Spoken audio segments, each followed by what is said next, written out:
Hello everybody. Last class में हमने देख लिया था रेशनल नंबर्स क्या होते हैं, इरेशनल नंबर्स क्या होते हैं। आज हम देखेंगे और उनकी प्रॉपर्टीज़ और कैरेक्टरिस्टिक्स भी हमने वहाँ पर देख लिए थे। आज हम देखते हैं कि प्राइम नंबर्स और को प्राइम नंबर्स क्या होते हैं। सबसे पहले हम प्राइम नंबर देखें तो प्राइम नंबर क्या होता है।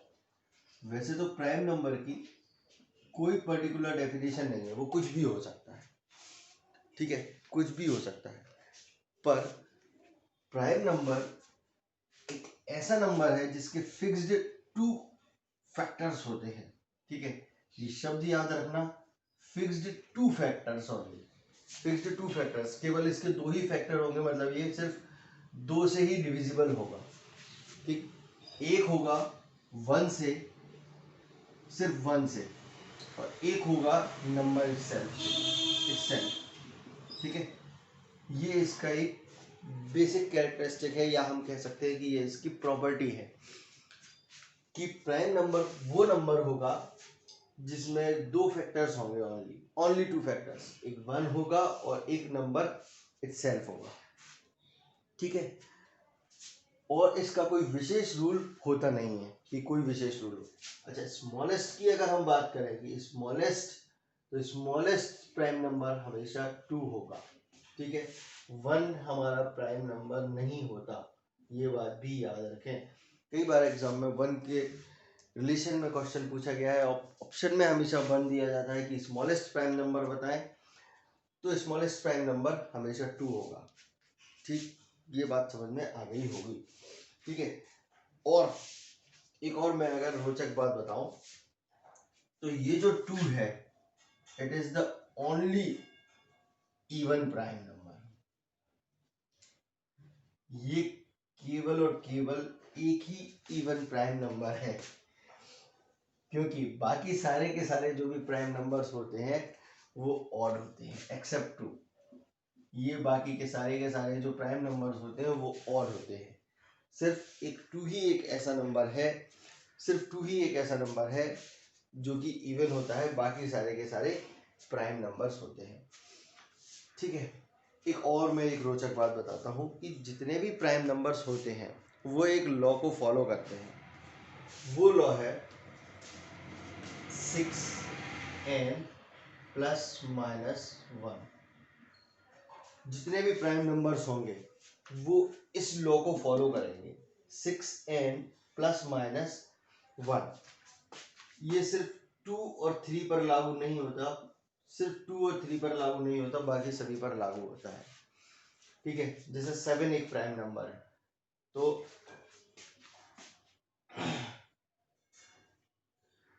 इसको मैं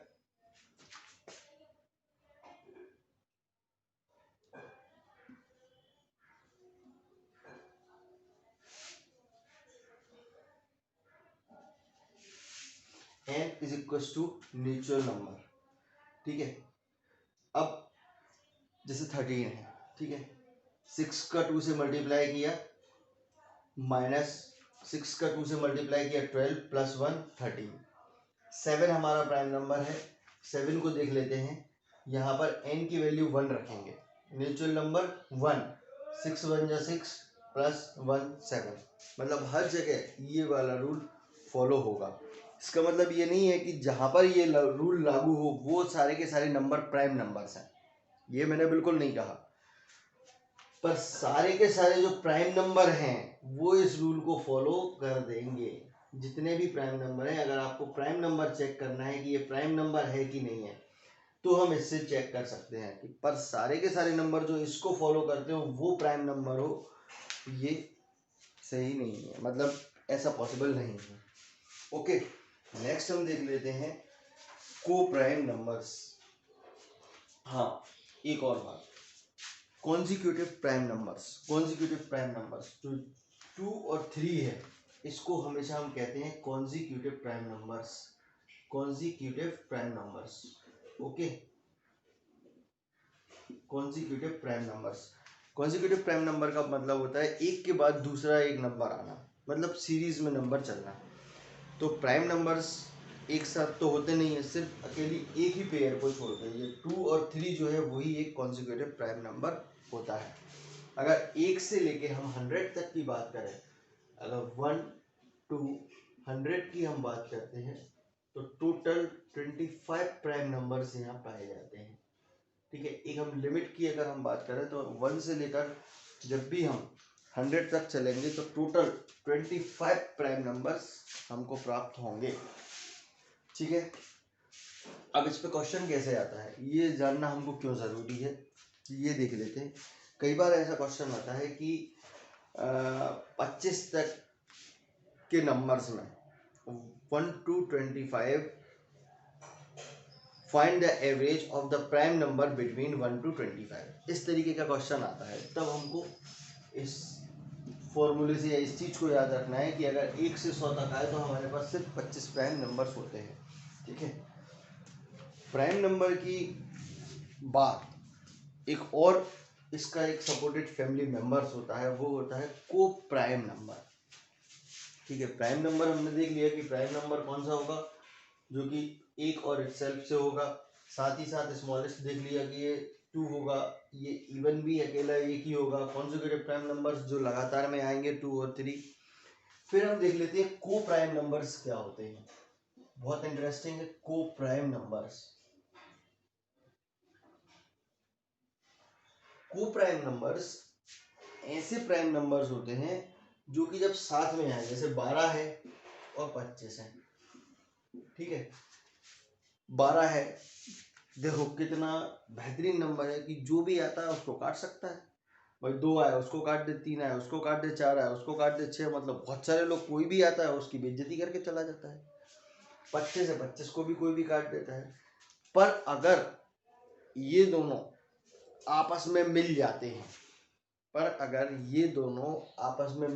हैं, हमने इन दोनों को मिला दिया, तो आप देखेंगे कि कोई भी एक नंबर इन दोनों को नहीं काट सकता। कोई भी एक नंबर इन दोनों नंबर्स को नहीं काट सकता। इसका मतलब अगर डेफिनेशन हम देखें तो इनका HCF जो होगा, हाईएस्ट HCF, वो होगा 1। मतलब 1 ही एक ऐसा नंबर है जो इन दोनों को साथ में काट सकता है, बाकी और कोई भी नंबर इन दोनों को साथ में नहीं काट सकता। दैट इज कॉल्ड को प्राइम नंबर्स। यही को प्राइम नंबर्स की देसी भाषा में डेफिनेशन है कि ऐसे नंबर का पेयर जिनको 1 के अलावा कोई और दूसरा नंबर नहीं काट सकता, तो वो कहलाएगा को प्राइम नंबर्स। ठीक है, इस तरीके के जो भी पेयर बनते हैं जिसमें 1 के अलावा कोई और इन दोनों को साथ में नहीं काट सकता, दैट इज कॉल्ड को प्राइम नंबर्स। ओके, देन आते हैं कंपोजिट नंबर्स।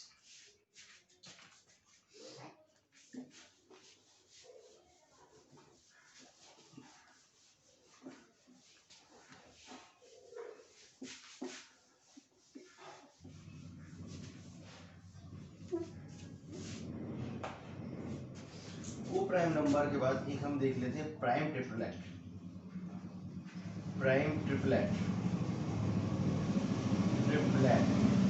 ये प्राइम ट्रिपलेट क्या होता है? ये एक ऐसा नंबर होता है जो कि 3 नंबर प्राइम होते हैं और इनके बीच का जो डिफरेंस होता है वो हमेशा 2 होता है। डिफरेंस देखो 2 है। ऐसे प्राइम नंबर्स जिनके बीच में 2 का डिफरेंस हो, that is called prime triplet. और ये ओनली 1 पाया जाता है, ओनली 1, सिर्फ एक ही है ये प्राइम ट्रिपलेट, वो ये है 3, 5, 7।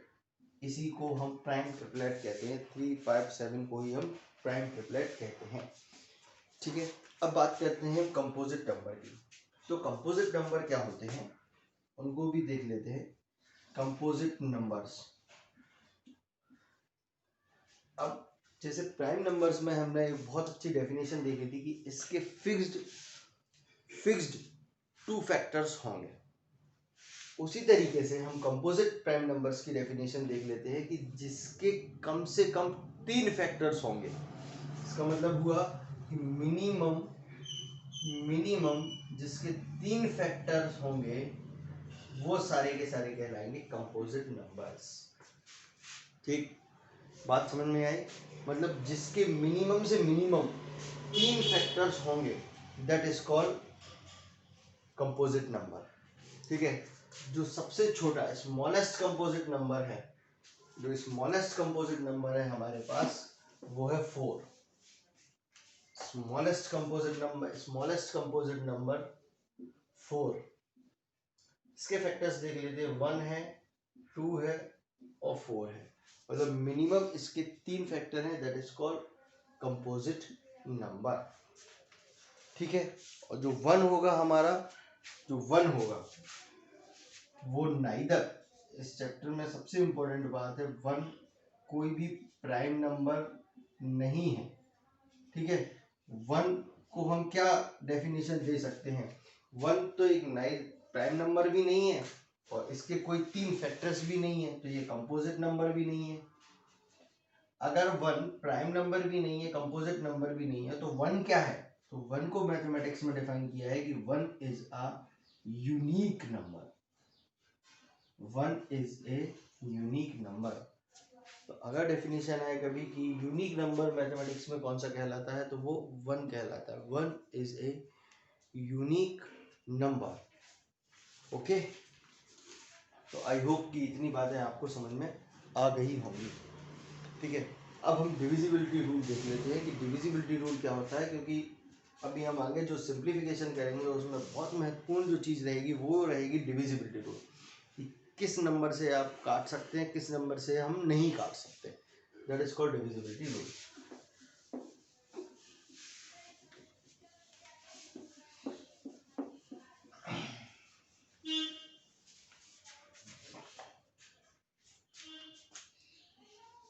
डिविजिबिलिटी रूल, डिविजिबिलिटी रूल 1 का आपको मालूम ही है कि 1 तो सभी से डिवाइड करेगा, सबका डिवाइजर होगा। साथ ही साथ 2 का बहुत सिंपल सा है कि जिसके पीछे, चल मैं बता देता हूँ, 2 का अगर हमको देखना है तो लास्ट डिजिट किसी भी नंबर का, जैसे 2, 3, 8, तो ये लास्ट डिजिट अगर इवन है या 2 से डिविजिबल है तो ये पूरा का पूरा नंबर 2 से डिवाइड हो जाएगा। ठीक है, बहुत सिंपल सी डेफिनेशन है 2 की, कि लास्ट डिजिट अगर इवन है और वो 2 से डिवाइड होता है तो हमारा नंबर 2 से डिवाइड हो जाएगा। 3 का और 9 का हम देख लेते हैं। 3 और 9 का डिविजिबिलिटी रूल क्या कहता है हमसे, कि अगर कोई भी नंबर है,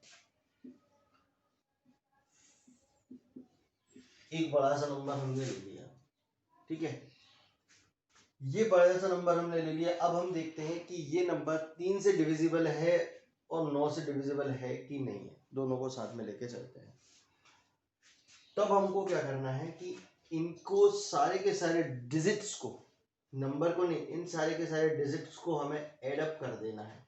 इन सारे के सारे डिजिट को हम एड अप किया, 6, 5, 11, 18, 18 और 9, 27।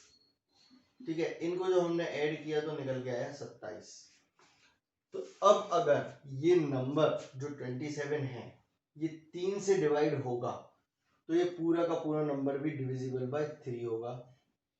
ठीक, अगर ये नंबर 27 डिविजिबल होगा 9 से तो ये पूरा का पूरा नंबर भी 9 से डिविजिबल हो जाएगा।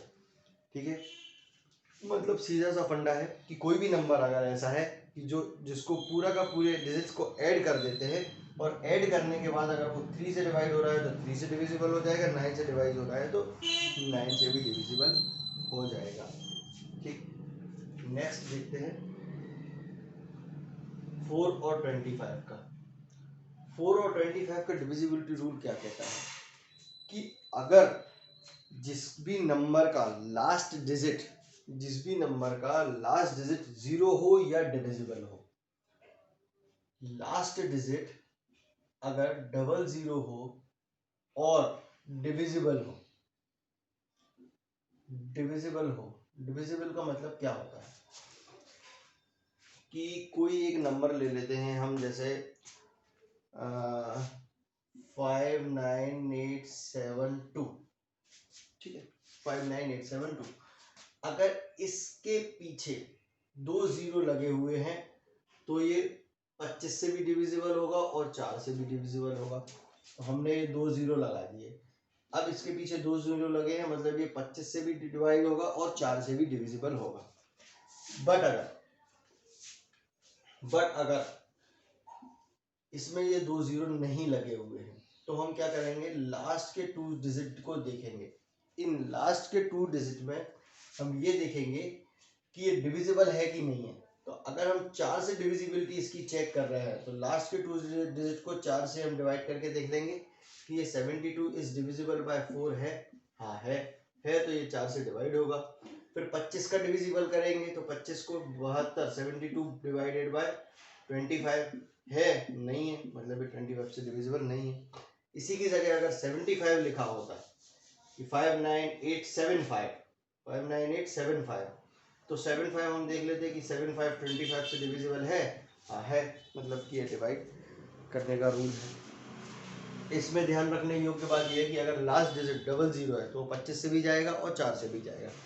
और एक एक का डिविजिबल देखना है तो लास्ट के 2 डिजिट को हम देख लेंगे कि लास्ट के 2 डिजिट डिविजिबल हैं नंबर से या नहीं है। ठीक, इसी तरीके से 8 का और 125 का चलेगा। सेम तरीके से 8 और 125 का हम देखेंगे। 8 और 125 में क्या होता है, लास्ट के 3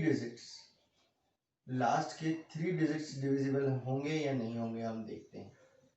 ठीक है, लास्ट के 3 डिजिट इज डिविजिबल और नॉट। तो 9 8 6 2 5 1 2 कोई भी नंबर ले लो। ठीक है, डिविजिबिलिटी देखना है 8 से, देख लिया लास्ट के 3 डिजिट 5 1 2 डिविजिबल है 8 से। है 8 से डिविजिबल। 8 का क्यूब होता है 512। ठीक है, 8 का क्यूब होता है 512। तो हम देख लेंगे कि ये 8 से डिविजिबल है, ये नंबर 8 से डिविजिबल है। चलिए अब हम देखते हैं 7 का डिविजिबिलिटी रूल। ये सारे के सारे तो आसान होते हैं।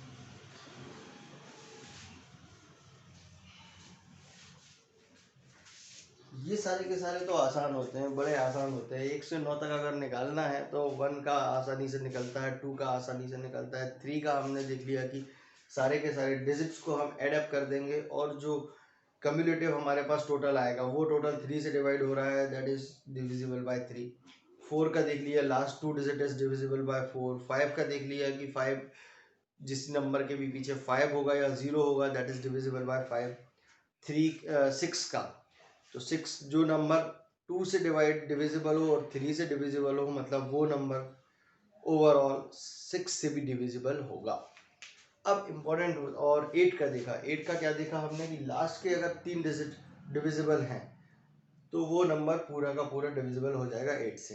9 का देखा कि अगर सम टोटल अगर जो है ऑल डिजिट्स का वो अगर 9 से डिविजिबल है तो वो नंबर भी ओवरऑल 9 से डिविजिबल होगा। अब आता है 7 का। तो डिविजिबिलिटी रूल ऑफ 7 जिसका बहुत इंतजार रहता है और लोगों को थोड़ा कठिन लगता है। ठीक है, डिविजिबिलिटी रूल ऑफ 7। इसमें मैं एक बहुत अच्छी बात बताता हूं कि अगर कोई भी 6 डिजिट नंबर है और सारे के सारे नंबर सेम है, जैसे कि मैंने बात करी 2 2 2 2 2 2। ठीक है, तो दिस इज डिविजिबल बाय 7। ये नंबर 7 से डिविजिबल होगा। क्या कहा मैंने, 6 डिजिट का कोई नंबर है और सारे के सारे नंबर सेम है। 6 डिजिट का कोई नंबर है और सारे के सारे नंबर सेम है, then it is divisible by 7।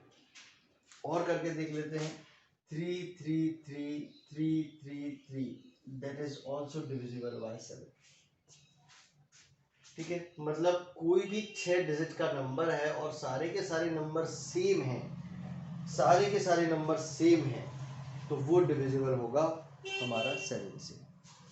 और इस लॉ को, है ना इंटरेस्टिंग बात, इस लॉ को अकेला यही अकेला फॉलो नहीं करता, और भी इसके संग साथी हैं जो इस लॉ को फॉलो करते हैं।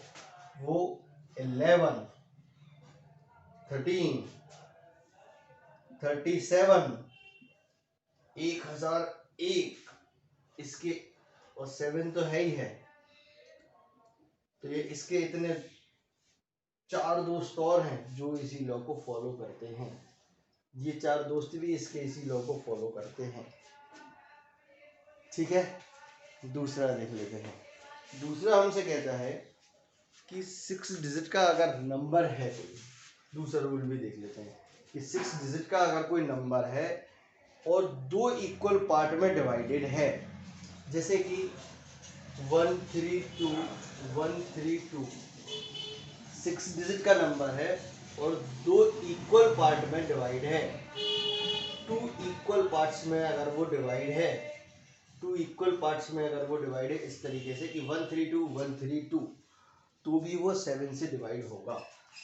क्या बता रहा हूं मैं कि अगर कोई 6 डिजिट का नंबर है, अगर कोई 6 डिजिट का नंबर है और 2 इक्वल पार्ट में डिवाइड है, 152, 152 इक्वल पार्ट में डिवाइड है ना ये, then it is also divisible by 7।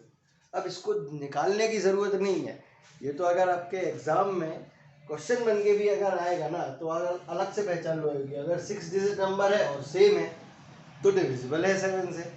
6 digit number है, 2 इक्वल पार्ट्स में डिवाइड है कि ये पार्ट 3 अलग और ये पार्ट 3 अलग, then it is also divisible by 7। अब अगर कोई नंबर ऐसा है जो रिपीटेटिव है, रिपीटेटिव का मतलब होता है, अच्छा हाँ, इस वाले रूल के इसके साथी कौन कौन है, इस वाले रूल में देखते हैं कि इसका साथ किस किसने दिया और कौन कौन भाग गया। तो इसका साथ देने के लिए यहाँ बचा 11, 13 और 101। ठीक है, 11, 13 और 101, 11, 13, 101 किस रूल में कि अगर कोई 6 डिजिट का नंबर है और 2 इक्वल पार्ट्स में डिवाइडेड है तो वो 7 से डिवाइड होगा या नहीं होगा, तो वो 7 से डिवाइड होगा। और इसका साथ देने के लिए, इसी रूल को फॉलो करने के लिए यहाँ 3 नंबर्स और हैं, 11, 13 और 101। ठीक है, समझ में आया बात। अब देख लेते हैं नेक्स्ट रूल को। नेक्स्ट रूल भी हमसे यही कहता है कि अगर कोई 6 डिजिट का नंबर है, 6 डिजिट का नंबर है और 3 इक्वल पार्ट्स में डिवाइडेड है, 3 इक्वल पार्ट्स में डिवाइडेड है, 6 डिजिट नंबर है और 3 इक्वल पार्ट में डिवाइड है, 27, 27 और 27, 48, 48, 48, ये देखो 3 इक्वल पार्ट्स में डिवाइडेड है, 3 इक्वल पार्ट्स में डिवाइडेड है, then it is also divisible by 7, तब भी वो 7 से डिविजिबल होगा। है इंटरेस्टिंग बात की नहीं है? इतनी बेहतरीन बात आपको बुक्स में भी शायद ये कि कहीं ये बात आपको कहीं लिखी हुई मिले। कि क्या देखा हमने कि एक तो देखा कि सारे के सारे नंबर सेम होना चाहिए, दूसरा 2 पार्ट में हमने देखा कि 2 पार्ट में होना चाहिए नंबर, 152, 152 2 पार्ट में है, तीसरा हमने क्या देखा कि 3 इक्वल पार्ट्स में अगर नंबर है तो भी वो 7 से डिविजिबल होगा, 3 इक्वल पार्ट्स में है तो 7 से डिविजिबल होगा। अब ये देख लेते हैं कि यहाँ इस कंडीशन को फॉलो करने के लिए इसके कौन कौन से दोस्त इसके पास बचे। तो सिर्फ इसके पास 13 एंड 37 यहाँ बचता है। ठीक है, एक 7, 13 और 37 ही इस रूल को फॉलो करेंगे। ठीक है, बात समझ में आ गई। ये तो थी उस तरीके के कि 7 अगर आता है और प्रश्न में अगर इस तरीके से नंबर्स दिए हुए होते हैं तो हमें कैसे फाइंड आउट करना है। अब हम 7 का एक कॉमन रूल भी देख लेते हैं कि अगर कोई भी नंबर हो, रेंडमली अगर कोई नंबर हो, तो हम कैसे पता करेंगे कि ये 7 से डिवाइड होगा या नहीं होगा। बहुत रेंडमली अगर हमें पता करना है, इसके लिए बताते हैं।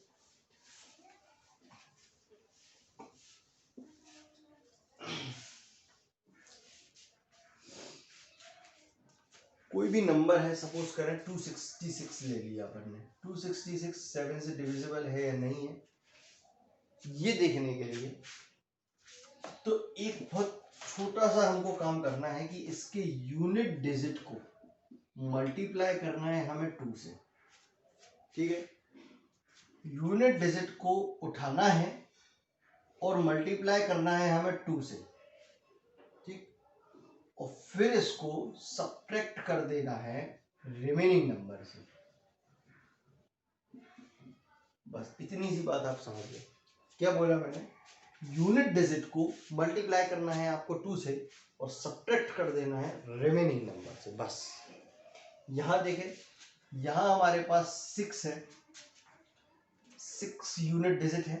यूनिट डिजिट का मैंने यहां अच्छे से देख लेते हैं, 266 6 है, 6 का मैंने मल्टीप्लाई किया 2 से। ठीक है, जो भी आंसर आएगा उसको मुझे सब्ट्रैक्ट करना है रिमेनिंग नंबर से। रिमेनिंग नंबर क्या बचा? 26। इसको मुझे 26 से सब्ट्रैक्ट कर देना है, आ गया 40। ठीक है, फिर से 266 यूनिट डिजिट का मल्टीप्लाई किया हमने 2 से, जो भी रिमेनिंग नंबर आया उसको हमको सब्ट्रैक्ट करना है, माइनस करना है रिमेनिंग बचे हुए नंबर से।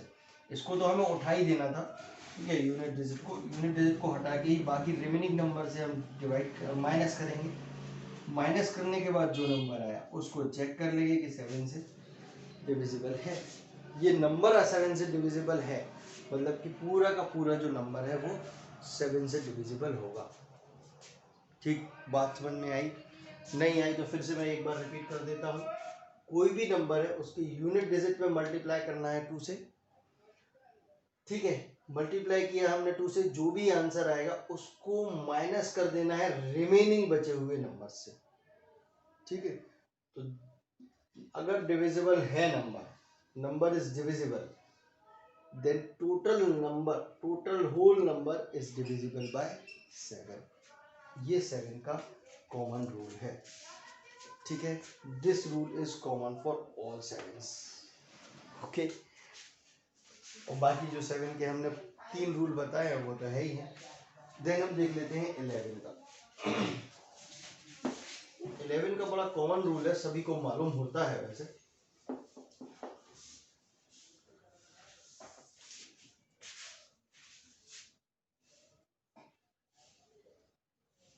इलेवन का रूल हमसे क्या कहता है कि अगर कोई नंबर है 5 2 8 2 3, चलो ये ले लेते हैं 5 2 8 2 3।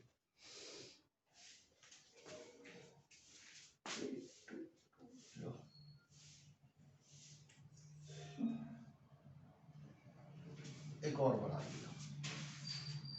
अब इसकी डिविजिबिलिटी हमको चेक करनी है कि ये नंबर इज डिविजिबल बाय 11 है या नहीं। तो हम क्या करेंगे, सबसे पहले इसके एक पेयर को उठा लेंगे, एक नंबर छोड़ के, फिर एक अगला नंबर छोड़ के ले लेंगे। ठीक है, हमने क्या किया, एक नंबर छोड़ के नंबर लिया, फिर एक नंबर छोड़ के नंबर लिया। अब जो नीचे के बचे हुए नंबर हैं उनको भी हम इसी तरीके से उठा लेंगे। ठीक है, इन सभी का सम 8 5 3 8 तो 16। ठीक है, फिर 2 2 4 और 4 8, इसका सम आ गया 8। ठीक है, ये हमने क्या देखा, ऊपर के जो भी नंबर थे उनको हमने प्लस किया तो आ गया 16, और जो नीचे के नंबर्स थे उनको हमने जोड़ा तो आ गया 8। अब हमको क्या करना है, 16 में से 8 को माइनस कर देना है तो आ गया 8। अब ये 8 अगर डिविजिबल है 11 से तो ये नंबर 11 से डिविजिबल होगा। अगर ये 8 डिविजिबल नहीं है तो नंबर डिविजिबल नहीं होगा। इसकी दो कंडीशन है, एक तो डिविजिबल की ये है, और अगर इन दोनों का जो डिफरेंस है, इन दोनों का डिफरेंस अगर जीरो आ जाता, then it is also number divisible by 11। एक और एग्जांपल हम देख लेते हैं, 5 2 3 8 2। 52382। इसको देखते हैं, 5 3 और 2, ठीक है। और यहाँ देख लेते हैं नीचे से 2, 5 3 8 और 1 2, मतलब यहाँ आ गया 10, और 8 + 2 = 10। मतलब हम 10 का -10 से करेंगे, इसका मतलब है 0। अगर ये 0 आ जाता है तो number is divisible by 11। Number is divisible by 11, ठीक है। दो कंडीशन होती हैं, एक तो यहाँ पर 0 हो जाए तो नंबर डिविजिबल बाय 11, और कोई ऐसा नंबर आ जाए, सपोज करो 22 आ गया, तो 22 इज डिविजिबल बाय 11, यस, हाँ 22 डिविजिबल है 11 से, तो भी पूरा का पूरा नंबर डिविजिबल हो जाएगा 11 से। ओके, तो ये थे कुछ इंपॉर्टेंट पार्ट्स जो कि हमारे नंबर सिस्टम्स में बच रहे थे।